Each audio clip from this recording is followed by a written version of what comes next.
Here's another keepsakecrafts.net video for House of Gems. Today we're making this bracelet full of pearl dangles. So to make this bracelet, the first thing you will need is a bracelet base. And I've gone ahead and started mine here. I've chosen 3 different types of chain.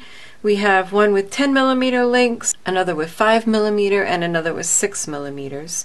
And all I've done is I've cut one of them to be the length I need for a bracelet. And then I put all 3 onto a jump ring and then cut the other 2 to match the length, and also added a lobster clasp to this end. To finish the other end of the bracelet, all you need to do is open another jump ring and slide in all the ends of the chain. And make sure your jump ring is closed securely. So that being done, now we have all of our bead dangles to make. And I have here an assortment of glass pearls. They actually came in a bag from Fire Mountain Gems. It was called the Mixed Glass Pearl Collection. And these range from 12mm down to 5mm. And I've just slid them all onto a headpin. And then each bead has also gotten a gunmetal plated bead cap. And that will just tie everything all together. And I have about 60 of these here. And this is how I recommend you work. If you're making one of these pieces of jewelry that has a lot of bead dangles, do it assembly line style. Get all your beads and bead caps onto head pins, and then the next step will be to trim, and then the step after that will be to make loops. So let me show you that. You simply take a ruler. I find it helpful to have a ruler so that I make them all the same length. And you're going to cut and make sure I like to sort of grab it with my pliers and pull on it so that I know I've got all of the wire that's coming out of the bead. And then right at 3/8 I'll snip it with the flush part of my pliers towards the part I'm keeping. 3/8, about a centimeter of wire sticking out the end. Next, grasp that wire, and if you need to, mark a 2mm spot on your pliers with a Sharpie so your loops will all be consistent. Put that wire in there so you can't feel any of it coming out. Your hand should be positioned like this with the pliers facing up, and all you do is twist your wrist. And keep twisting until that wire has crossed over itself.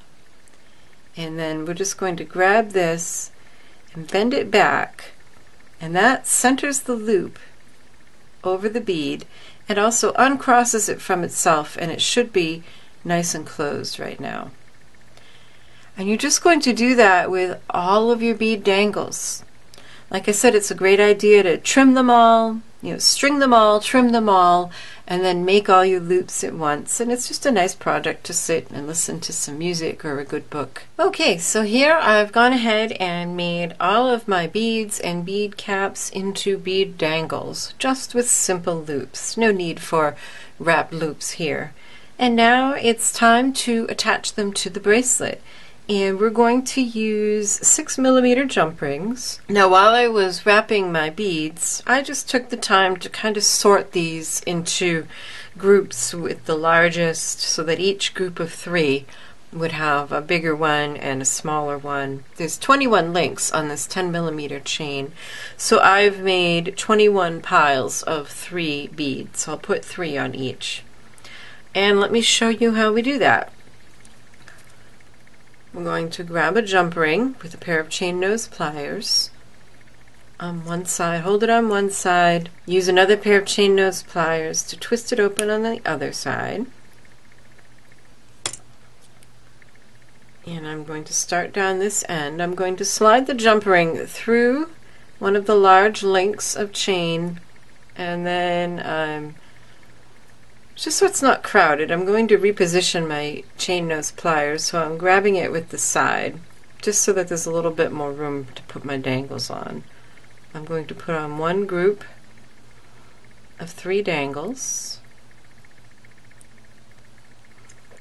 And then this is where the bent nose, chain nose come in handy, because you can get into tight spaces. And now I'm just going to make sure that jump ring is very securely closed.